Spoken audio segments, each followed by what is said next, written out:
বিয়া হোৱাৰ 13 বছৰ পিছতো যেতিয়া মোৰ সন্তান নহয় তেতিয়া মোৰ স্বামীয়ে দ্বিতীয় বিবাহ কৰে আৰু সেই মাহতে মই টেষ্ট কৰি গম পালোঁ যে মই গৰ্ভৱতী। সেই মুহূৰ্ততে মই ভাবিছিলোঁ যে ভগৱানে যদি 1 মাহ আগতেই দিলেহেঁতেন তেন্তে আজি মোৰ এই গতি নহ'লেহেঁতেন। মই তেতিয়া ভিতৰি ভিতৰি বৰ ভাগি পৰিছিলোঁ। কি কৰিম বা কি নকৰিম মই একোৱেই বুজি পোৱা নাছিলোঁ। মই মাক ক'লোঁ, মা। মায়ে তেতিয়া ক'লে, মই তোমাৰ কাষত আছোঁ, তোমাৰ যি ভাল লাগে তাকেই কৰা। দ্বিতীয় পত্নীগৰাকীক বিয়া পতাৰ পাছত মোৰ স্বামীয়ে কৈছিল যে তুমি ইচ্ছা কৰিলে ইয়াতো থাকিব পাৰা বা দেউতাৰ ঘৰত গৈও থাকিব পাৰা। তোমাৰ বাবে মোৰ দুৱাৰ সদায় খোলা থাকিব। তেওঁ দ্বিতীয় পত্নী বিয়া কৰাৰ পিছত মই দেউতাৰ ঘৰলৈ গ'লোঁ। যদিও তাত শুব পৰা নাছিলোঁ, একোৱেই শান্তি অনুভৱ কৰা নাছিলোঁ, কাৰণ আত্মীয় স্বজন আৰু ওচৰ চুবুৰীয়াৰ কথা শুনি বৰ বেয়া লাগে।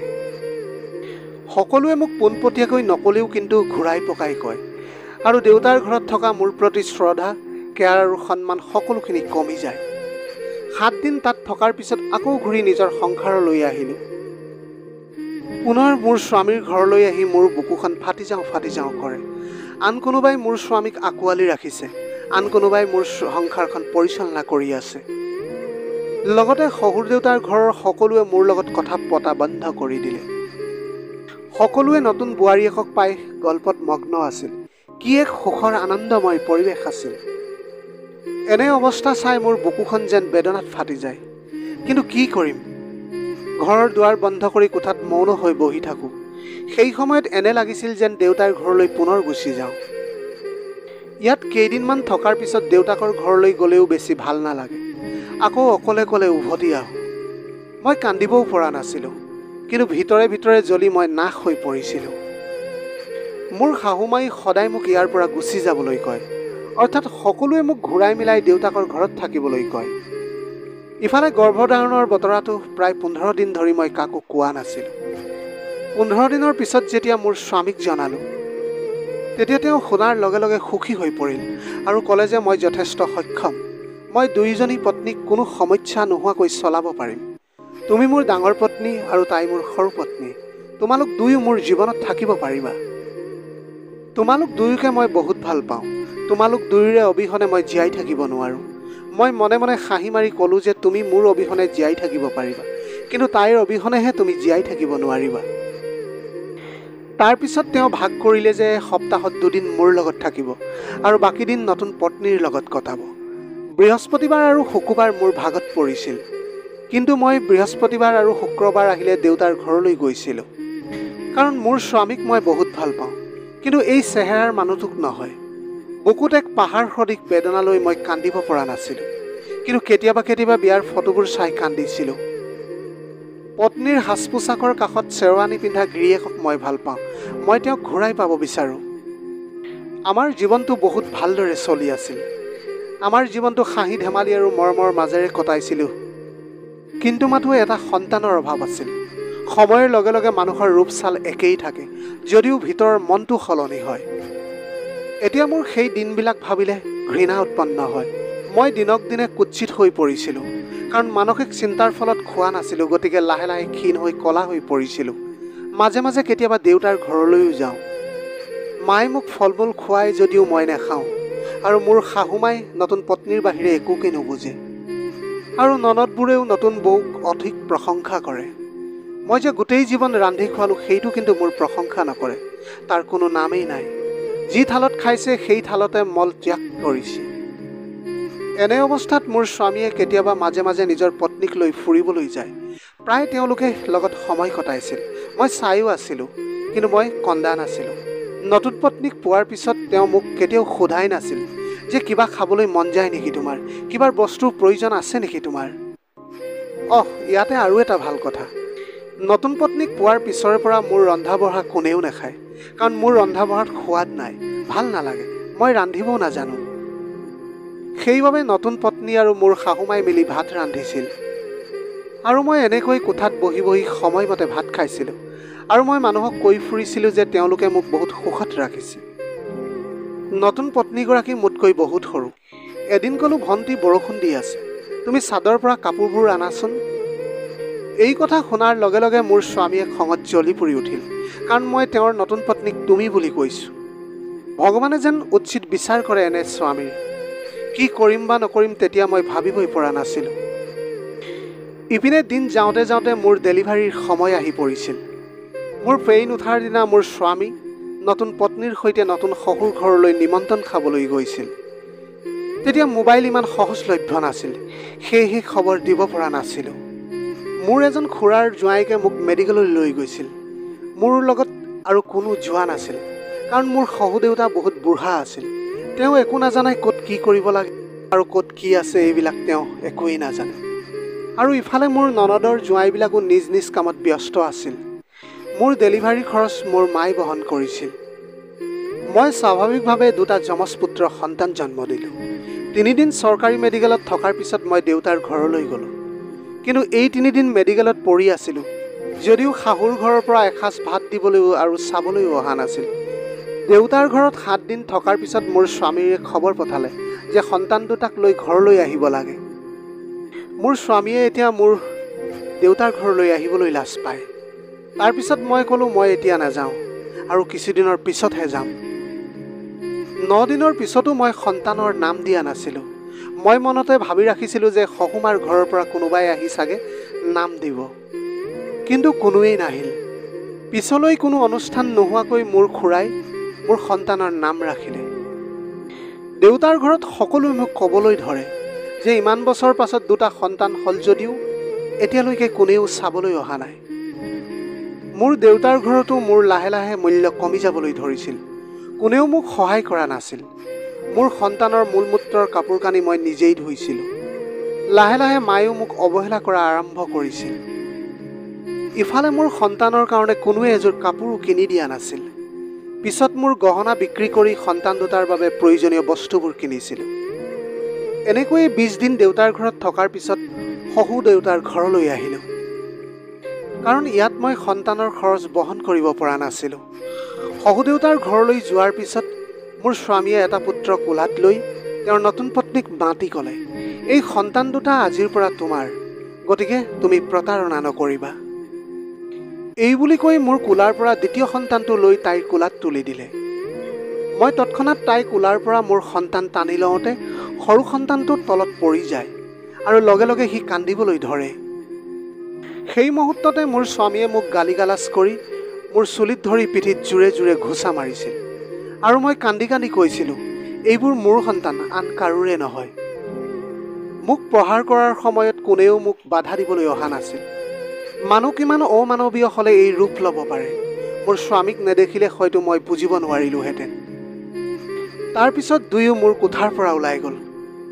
মই মোৰ সন্তান দুটাক লৈ কান্দিবলৈ ধৰিলোঁ আৰু কান্দি কান্দি ক'লোঁ, তোমালোকৰ মা জীয়াই আছে, তোমালোকে চিন্তা নকৰিবা, তোমালোকক কোনেও প্ৰতাৰণা কৰিব নোৱাৰে। কিছুদিনৰ পিছত যেতিয়া মোৰ স্বামীয়ে মোৰ ৰুমলৈ আহে, তাৰপিছত তেওঁ সন্তান দুটাক কোলাত লৈ মোৰ ফালে চাই ক'লে, তোমাৰ বয়স কিমান হৈছে? তোমাৰ ফালে চাবলৈ মোৰ ঘৃণা লাগে। তোমাৰ পেটটো ইমান ডাঙৰ দেখিবলৈ, যেন মোৰ আইতাৰ দৰে হৈ পৰিছা। তেতিয়া মই হাঁহি হাঁহি ক'লোঁ যে মোৰ কথা তুমি চিন্তা কৰিব নালাগে, তুমি সদায় নতুন পত্নীৰ লগত সুখী হোৱা। তাৰপিছত তেওঁ হাঁহি হাঁহি ক'লে যে মোৰ নতুন পত্নী আকাশৰ চন্দ্ৰৰ দৰে দেখাত সুদৰ্শন, তোমাৰ দৰে নহয়। তেতিয়া মই ক'লোঁ, সৃষ্টিকৰ্তাই তোমালোক দুয়োৰে মাজত আৰু অধিক সুখ দিয়ক। আৰু শুনা, কাইলৈ মোৰ সন্তান দুটাক টিকা দিব লাগিব। তেওঁ ক'লে, ঠিক আছে বাৰু, কাইলৈ মই লৈ যাম। পিছদিনা ৰাতিপুৱা তেওঁ আৰু তাৰ নতুন পত্নী সাজু হৈ আছে মোৰ সন্তান দুটাক লৈ যাবলৈ। মই ক'লোঁ, মোৰ সন্তান দুটাক তোমালোকৰ হাতত তুলি নিদিওঁ, লাগিলে মই অকলেই লৈ যাম, কাৰণ ইহঁতৰ মাক মইহে হয়। তেতিয়া মোৰ স্বামীয়ে মোক কয় যে তোমাৰ লগত বাহিৰলৈ যাবলৈ মোৰ বহুত লাজ লাগে। মই আৰু একো নক'লোঁ। মই তেতিয়া ক'লোঁ যে টকা দিয়ক মোক, মই সন্তানক অকলে লৈ যাম। তাৰপিছত তেওঁ মোৰ হাতত 60 টকা তুলি দিলে। চৰকাৰী মেডিকেলত টিকা দি আহি আছোঁ। 2টা সন্তানক কোলাত লৈ যাওঁতে মই বহুত অসুবিধাৰ সন্মুখীন হৈছিলোঁ, কাৰণ মোৰ লগত কোনেও যোৱা নাছিল। টিকাকৰণৰ সময়ত মেডিকেলত মোক এগৰাকী নেনীয়ে সহায় কৰে। মেডিকেলত মোৰ বহুত সময় লাগিছিল, কাৰণ টিকাকৰণৰ বিষৰ বাবে মোৰ সন্তান দুটাই বহুত কান্দিছিল আৰু সকলোৱে কৈ আছিল মই অকলে কিয় লৈ আহিছোঁ বুলি। অৱশেষত বৰ কষ্টৰে সন্তান দুটাক লৈ ঘৰলৈ খোজকাঢ়ি আহিছিলোঁ, কাৰণ গাড়ী ভাড়া নাছিল। দুটা সন্তানৰ সৈতে 20 মিনিট খোজকাঢ়ি আহিবলগীয়া হৈছিল মোৰ। যাওঁতে মই 10 টকা লৈ ৰিক্সা এখন লৈছিলোঁ আৰু এটা টিকাৰ দাম আছিল 25 টকা। গতিকে দুটাৰ দাম হৈ গৈছিল 50 টকা। ঘৰলৈ অহাৰ পিছত সন্তান দুটাক এৰি মই বাথৰুমলৈ গৈছিলোঁ। তাৰ পৰা শুনি আছোঁ মোৰ স্বামীয়ে শাহুমাক দৈনিক গাখীৰ ল'বলৈ কৈ আছে, কাৰণ তাৰ দ্বিতীয় পত্নী গৰ্ভৱতী। বাথৰুমৰ পৰা ওলাই মই বহুত হাঁহি আছিলোঁ। তেতিয়া মোৰ স্বামীয়ে কোঠাত আহি সন্তান দুটাক কোলাত লৈ মোক গালি দি আছিল, কাৰণ সন্তান দুটাই সেই সময়ত কান্দি আছিল। তেতিয়া স্বামীয়ে মোক ক'বলৈ ধৰিলে মোৰ মাতৃ হোৱাৰ কোনো যোগ্যতা নাই। সৃষ্টিকৰ্তাই ভুল মানুহক সন্তান দিছে। কিন্তু মোৰ সন্তান দুটাই যে টীকাকৰণৰ বিষৰ বাবে কান্দিছে, তাৰ বিষয়ে তেওঁৰ সেই কোনো সম্যক জ্ঞান নাই। বা অলপ মৰম কৰিলেই যে সন্তান দুটাই চুপ হৈ যাব, সেই বিষয়েও তেওঁৰ ধাৰণা নাই। শীতকাল আহিল। মোৰ স্বামীয়ে মোক আৰু মোৰ সন্তান দুটাক বিশেষ গুৰুত্ব নিদিয়ে। টকা পইচা একোকেই নিদিয়ে, মাথো পেটে ভাতে খোৱাৰ বাবে যেন আমি ঘৰত থাকোঁ। মই মোৰ স্বামীৰ পৰা সন্তানৰ শীতকালীন কাপোৰ কিনিবলৈ টকা খুজিছিলোঁ। তেওঁ মোক তেতিয়া 200 টকা দিলে। সেই 200 টকা লৈ মই কিছুদিনৰ বাবে দেউতাৰ ঘৰলৈ আহিছিলোঁ। দেউতাৰ ঘৰলৈ অহাৰ পিছত মই মোৰ সকলো গহনা বিক্ৰী কৰিলোঁ। প্ৰায় 30,000 টকাৰ গহনা বিক্ৰী কৰিছিলোঁ। মোৰ এগৰাকী কাজিন আছিল। তাইৰ লগত মোৰ বহুত ভাল সম্পৰ্ক আৰু তাই মোৰ বহুত ভাল বান্ধৱীৰ দৰে। তাইৰ ওচৰত মই 20,000 টকা জমা ৰাখিলোঁ আৰু 10,000 টকাৰে বজাৰ সমাৰ কৰাৰ ইচ্ছা অনুভৱ কৰিলোঁ। আৰু মোৰ খাবলৈ মন যোৱা সকলোখিনি খোৱা বস্তু কিনি ল'লোঁ। মোৰ ল'ৰা ছোৱালীৰ বাবে বহুত কাপোৰ আৰু খেলনা কিনিলোঁ আৰু মাক দুহাত ভৰাই বজাৰ কৰি দিছোঁ। মই দেউতাৰ ঘৰত এমাহমান আছিলোঁ আৰু সেই 1 মাহ মই নিজ স্বাধীনভাৱে চলিছিলোঁ। আৰু ইয়াৰ মাজতে মই 12 দিন মোৰ কাজিনৰ ঘৰত আছিলোঁ। তাইৰ এজনী খুব ধুনীয়া ছোৱালী আছে আৰু তাইৰ স্বামী প্ৰবাসী। মই মোৰ সকলো সুখৰ দুখৰ কথা তাইৰ ওচৰত কৈছিলোঁ, কাৰণ তাইক মোৰ বহুত আপোন যেন লাগিছিল। 1 মাহমানৰ পাছত শহুৰ দেউতাৰ ঘৰলৈ আহিলোঁ। তেতিয়া মোৰ সন্তান দুটাই অলপ অলপকৈ খোজকাঢ়িবলৈ চেষ্টা কৰি আছিল। সিহঁত মাথো কোঠাৰ পৰা ওলাই গৈছিলহে। কোনেও সিহঁত দুটাক ইমান মৰম নকৰে, কিন্তু আকৌ কেতিয়াবা কেতিয়াবা তেওঁলোকে মানুহক দেখুৱাৰ বাবে সন্তান দুটাক ইমানেই মৰম কৰিছিল যে কোনেও বুজিব পৰা নাছিল। কেতিয়াবা যদি তেওঁলোকে ভাত খাই থকা সময়ত মোৰ সন্তান দুটাই চুচৰি চুচৰি সিহঁতৰ কোঠালৈ গৈছিল, সিহঁতে সেই চব্জিৰে মোৰ সন্তান দুটাক ভাত খুৱাই দিছিল। সাধাৰণতে আমি খোৱা চব্জি সৰু ল'ৰা ছোৱালীক নোখুৱাওঁ। ভাত খোৱাৰ অৱস্থাত থালৰ পৰা যিকোনো শাক পাচলি পানীৰে ধুই তাৰ পিছতহে খাবলৈ দিওঁ, কিন্তু তেওঁলোকে তেনেকুৱা কৰা নাছিল। মোৰ সন্তানক সেই জ্বলা থকা চব্জিৰে ভাত খুৱাই দিছিল। ইয়াৰ পিছত মোৰ সন্তান দুটাই বহুত কান্দিছিল। মই বাৰে বাৰে বাধা কৰা স্বত্তেও তেওঁলোকে মোৰ কথা নুশুনিছিল। এনেকৈ চাওঁতে চাওঁতে মোৰ স্বামীৰ দ্বিতীয় পত্নীৰ ডেলিভাৰীৰ সময় আহিল আৰু তাইৰ চিজাৰিন কৰি এগৰাকী কন্যা সন্তান জন্ম দিছিল। তাৰপিছত এদিন মোৰ সৰু ল'ৰাটো নিমুনিয়াত আক্ৰান্ত হয়। বহু ডাক্তৰক দেখুৱাৰ পিছতো যেতিয়া তাৰ বেমাৰ ভাল নহয়, তেতিয়া মই মোৰ সন্তান দুটাক লৈ দেউতাৰ ঘৰলৈ গুচি যাওঁ। ইয়ালৈ অহাৰ পিছত মোৰ কাজিনে মোৰ সন্তানক মেডিকেলত ভৰ্তি কৰি দিয়ে। মোৰ স্বামীক এই কথা জনোৱাৰ পিছতো তেওঁ মোৰ সন্তানক চাবলৈ নাহিল, কাৰণ তাইৰ দ্বিতীয় পত্নীৰ সন্তানো অসুস্থ, হৃদযন্ত্ৰৰ কিবা সমস্যাত ভুগি আছে। মোৰ সন্তানটো মেডিকেলৰ ICUত 3 দিন থকাৰ পিছত মৃত্যু হয়। মই ICUৰ এদিনৰ বিল 4,000 টকাকৈ বহন কৰিছিলোঁ। মোৰ গহনা বিক্ৰীৰ সকলো ধন শেষ হোৱাৰ পিছত মোৰ সন্তানৰ চিকিৎসাৰ সকলো খৰচ মোৰ কাজিনে বহন কৰিছিল। মোৰ সন্তানৰ মৃত্যুৰ খবৰ পঠোৱাৰ পিছত মোৰ শহুৰ দেউতাৰ ঘৰৰ পৰা খবৰ ল'বলৈ কোনো মানুহেই নাহিল। মোৰ সন্তানৰ মৃত্যুৰ খবৰ পঠোৱাৰ পিছত তেওঁলোকে মোক খবৰ দিলে যে মৃতদেহটো লৈ তেওঁলোকৰ ঘৰলৈ যাব লাগে। মই কিন্তু তালৈ নগ'লোঁ।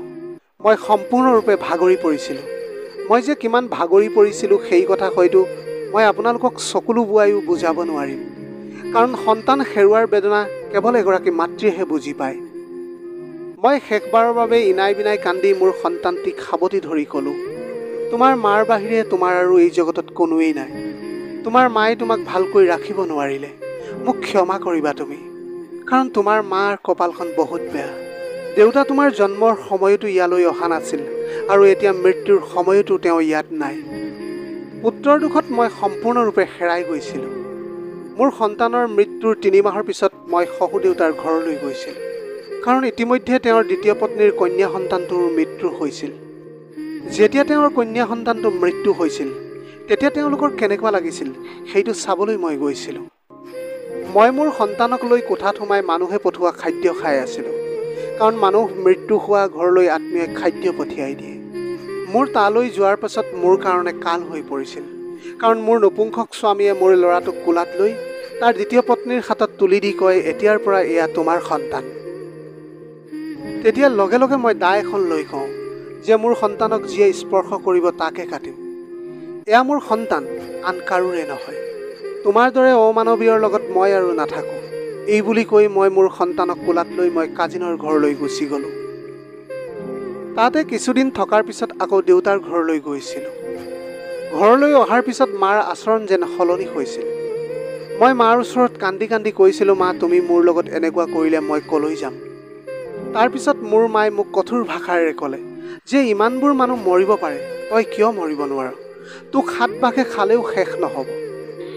তাৰপিছত এসোপামান বেদনা লৈ মই পুনৰ স্বামীৰ ঘৰলৈ ঘূৰি আহিলোঁ। স্বামীৰ ঘৰত আহি মই মন কৰিলোঁ যে স্বামীৰ আচৰণ অলপ সলনি হৈছে। এতিয়া মোৰ সন্তানক অলপ মৰম আৰু যত্ন কৰে। বজাৰলৈ গ'লে মোৰ সন্তানৰ বাবে খোৱা বস্তুও কিনি আনে, লগতে মোৰ বাবে প্ৰয়োজনীয় বস্তুবোৰো কিনি আনে। আৰু এতিয়া তেওঁ মোৰ লগতো আগৰ দৰে বেয়া ব্যৱহাৰ নকৰে। মই মোৰ ল'ৰাটোক পলিঅ'ৰ টীকাকৰণৰ বাবে মেডিকেললৈ লৈ যাবলগীয়া হৈছিল। তাত মোৰ খুব জোৰকৈ প্ৰেচাব লাগিছিল। সেই সময়ত মই কাকো বিচাৰি পোৱা নাছিলোঁ আৰু সন্তানক লগত লৈ বাথৰুমলৈ যোৱাটো সম্ভৱ নহয়। তেনেতে এগৰাকী মহিলাক দেখা পালোঁ। মই মহিলাগৰাকীক সুধিলোঁ, আপুনি ইয়াৰ কোন হয়? মহিলাগৰাকীয়ে ক'লে, মই ইয়াৰ নেনি। তাৰপিছত মই ক'লোঁ, আণ্টি মোৰ সন্তানটোক অলপ সময় ৰাখক, মই বাথৰুমলৈ যাম। মই সন্তানটোক তেখেতৰ হাতত দি বাথৰুমলৈ যাবলৈ ধৰিলোঁ। বাথৰুমৰ পৰা ওলাই আহি মই তেওঁক ধন্যবাদ জনালোঁ মোৰ সন্তানটোক ৰখাৰ বাবে। পিছত আমি দুয়ো কথা পাতি পাতি খোজকাঢ়ি কাঢ়ি মেডিকেল চেণ্টাৰৰ পৰা বাহিৰলৈ আহিলোঁ আৰু ইফালে ময়ো মোৰ ঘৰলৈ গুচি আহিলোঁ। ঘৰত অহাৰ পিছত গা ধুই সন্তানক লৈ শুই আছিলোঁ। মোৰ দুপৰীয়াৰ ভাগত মোৰ স্বামী মোৰ কোঠালৈ আহিছিল। তেওঁ মোক মাত লগাই ক'লে যে অলপ আগলৈ যোৱা, মই মোৰ ল'ৰাৰ লগত শুম। তেতিয়া মই একো নকৈ লগে লগে বিচনাখনৰ পৰা উঠি আহিলোঁ। তেওঁৰ লগত একেখন বিচনাত থাকিবলৈ মোৰ মন নাযায়, সেইবাবেই মই অজুহাত দেখাই ক'লোঁ মোৰ কিছু কাম আছে। তাৰপিছত তেওঁ মোৰ ওচৰ চপাৰ ইচ্ছা প্ৰকাশ কৰিলে। তাৰপিছত তেওঁক মই পিৰিয়ড চলি আছে বুলি কৈ পাকঘৰলৈ আহি সন্তানৰ বাবে ৰান্ধিবলৈ ধৰিলোঁ। তাৰপিছত মই ছাদত গৈ অকলে বহু সময় কটোৱাৰ পিছত কোঠালৈ আহি চাওঁ দেউতা আৰু পুত্ৰ ধুনীয়াকৈ শুই আছে। মোৰ সৰু কণমানি ল'ৰাটোৰ বাবে এতিয়াও মোৰ চকুলো বৈ আহে আৰু কওঁ যে সৃষ্টিকৰ্তাই তোমাক বিচাৰ কৰিব, কাৰণ তুমি মোৰ লগত অমানৱীয় আচৰণ কৰিছিলা। এইবোৰ ভাবি থাকোঁতে মোৰ স্বামীৰ দ্বিতীয় পত্নী মোৰ ৰুমলৈ আহি তেওঁক জগাই দিলে আৰু ক'লে যে এই কোঠাৰ পৰা ওলাই যাবলৈ নিবিচাৰে নেকি? তাৰ কেঁচা টোপনিও ভাঙি যোৱাৰ বাবে তাৰ খং উঠি গ'ল। তাৰ পাছত ইটোৱে ইটোৰ ওপৰত কাজিয়াৰ সৃষ্টি কৰিবলৈ আৰম্ভ কৰিলে। সিহঁতৰ চিঞৰ বাখৰ গৰ্জন শুনি মোৰ সন্তানটোৱে উঠি কান্দিবলৈ ধৰিলে আৰু মই তৎক্ষণাত মোৰ সন্তানটোক কোলাত লৈ বিচনাৰ পৰা নমা মাত্ৰই সিহঁতৰ মাৰপিট আৰম্ভ হৈ গ'ল। তাৰ পাছত চিঞৰ বাখৰ শুনি ঘৰৰ সকলোৱে মোৰ ৰুমলৈ আহে। তাৰপিছত মই ক'লোঁ, কোঠাৰ বাহিৰত যি কৰে তাকেই কৰক, মোৰ ল'ৰাটোৱে কান্দিছে। কিছুদিনৰ পিছত মোৰ ল'ৰাটোৰ ডায়েৰিয়া হোৱাৰ বাবে ডাক্তৰৰ ওচৰলৈ যাব লগা হয়। গতিকে মই গাড়ীৰ বাবে ৰৈ আছিলোঁ। দূৰৰ পৰা দেখা পালোঁ এখন গাড়ী আহি আছে আৰু ওচৰত আহি ৰখিলহি। গাড়ীখনৰ ভিতৰত মই সেই নেনীগৰাকীক দেখা পালোঁ। তেওঁ মোক ক'লে যে কেনে আছা? মোক সুধিলে ক'লৈ যাব। মই ক'লোঁ যে মেডিকেললৈ যাওঁ। তেতিয়া তেওঁ মোৰ ল'ৰাটোক কোলাত লৈ অলপ মৰম কৰে আৰু তেওঁৰ বৰ ভোক লাগিছে বুলি কৈ বেগৰ পৰা এটা চিঙৰা উলিয়াই খাবলৈ ধৰিলে। তেওঁ মোক খাব নেকি বুলি সোধাত ময়ো ক'লোঁ, হয় মই খাম, মোৰো ভোক লাগিছে আণ্টি। তেতিয়া তেওঁ মোক এটা চিঙৰা আনি দিলে। আৰু মই চিঙৰা খোৱাৰ পিছত মোৰ একো মনত নাইকিয়া হ'ল। তাৰপিছত মই নিজকে এজোপা গছৰ তলত আৱিষ্কাৰ কৰিলোঁ আৰু কেইজনমান মানুহে মোৰ মুখত পানী ছটিয়াই চেতনা ঘূৰাই আনিবলৈ ধৰিলে আৰু এজনে মোক সুধিছে, তোমাৰ ঘৰ ক'ত আৰু ইয়াত তুমি কেনেকৈ আহিলা? মই ভালকৈ ইফাল সিফাল পৰ্যবেক্ষণ কৰি চালোঁ যে মই গছ এজোপাৰ তলত আছোঁ আৰু ঠাইখন কোনোবা এখন অখ্যাত গাঁও। মই তেওঁলোকক সাধাৰণভাৱে সুধিলোঁ, মোৰ সন্তানটো ক'ত? তেওঁলোক তেতিয়া আচৰিত হৈ ক'লে, কি সন্তান? আপুনি ইয়াত বহু দেৰি অকলশৰে পৰি আছিল আৰু কোনো নাছিল। আপোনাক পৰি থকা দেখি আমি সকলোৱে মিলি আপোনাৰ চেতনা ঘূৰাই আনিলোঁ। তেতিয়া মই হুমুনিয়া কাঢ়ি কান্দিবলৈ ধৰিলোঁ আৰু সকলো কথা খুলি ক'লোঁ। তাৰপিছত তেওঁলোকে মোক ঘৰত থৈ গ'লহি। মই মোৰ স্বামী আৰু সকলোৱে মিলি পুলিচক লগত লৈ হস্পিটেললৈ যাওঁ। যোৱাৰ পিছত তেওঁলোকে সকলো নেনীক মোৰ সন্মুখলৈ আনিলে আৰু ক'লে যে এই নেনীবোৰৰ বাহিৰে আমাৰ কোনো নেনীয়েই নাই। ভগৱানেহে জানে আপুনি কেনে মানুহক বিশ্বাস কৰিছে। পিছত আৰক্ষীক FIR কৰি নিউজ পেপাৰত প্ৰকাশ কৰাৰ পিছতো মোৰ সন্তানটোক পোৱা নাছিলোঁ। মই দিনক দিনে পাগলৰ দৰে হৈ গৈছিলোঁ। মোৰ কাজিনজনীও বহুত বিচাৰিছিল আৰু মোৰ ঘৰত কেইবাদিন থাকিও গৈছিল। ক্ৰমান্বয়ে সময় বাগৰি গৈ 1 মাহ পাৰ হৈ গৈছিল, কিন্তু মোৰ সন্তানটোৰ কোনো খবৰেই ওলোৱা নাছিল। এই বিষয়ক লৈ সকলোৱে মোৰ লগত বেয়া আচৰণ কৰিবলৈ ধৰিলে। সন্তানৰ যত্ন ল'ব নোৱাৰিলোঁ কিয়, অমুক তমুক। সন্তান হেৰুৱাৰ বেদনাত মই পাগল হৈ গৈছিলোঁ। মোৰ আৰু জীয়াই থকাৰ ইচ্ছাই নাছিল। ঘটনাটো সঁচা 2007 চনৰ আশে-পাশে ঘটিছিল। ইয়াতে তেওঁৰ কাহিনী অন্ত হৈ পৰে আৰু এদিন ৰাতি তেওঁ নিজকে ফাঁচীৰ ৰছীত ওলমাই আত্মহত্যা কৰিলে। মৃত্যুৰ পিছত ৰাতিপুৱা স্বামীয়ে তেওঁক কোঠালৈ গৈ তেওঁক ৰছীৰে ওলমি থকা দেখিলে। তেওঁক নমাই আনি সকলোকে খবৰ দিয়া হ'ল। অৱশেষত তেনেকৈ তেওঁ অন্ত্যেষ্টিক্ৰিয়াও সম্পন্ন কৰা হ'ল। আৰু ইফালে তেওঁৰ স্বামীৰ দ্বিতীয় পত্নীৰ এতিয়ালৈকে কোনো সন্তানেই হোৱা নাই। কল্পনা কৰিলে আচৰিতে লাগে, এগৰাকী নাৰীৰ ওপৰত কিমান অমানৱীয় অত্যাচাৰ হ'লে এনে চৰম আত্মহত্যাৰ পথ বাছি ল'বলৈ তেওঁ বাধ্য হয়। আজিৰ ভিডিঅ'টি কেনেকুৱা লাগিলে জনাব। যদি ভাল লাগিল তেনেহ'লে লগৰ বন্ধু-বান্ধৱীসকলৰ মাজত শ্বেয়াৰ কৰিবলৈ নাপাহৰিব। আপোনালোকৰ গোটেই জীৱনটো হাঁহিৰে উপচি পৰক। পাৰিলে দুখীয়াজনক অলপ সহায় কৰিবলৈ চেষ্টা কৰিব। আপোনালোকৰ অকণমান সঁহাৰিয়ে যদি কোনোবা এজন দুখীয়াৰ জীৱনটো সলনি কৰিব পাৰে, তাতকৈ পুণ্যৰ কাম আৰু এই পৃথিৱীত একোৱেই হ'ব নোৱাৰে। Have a nice day.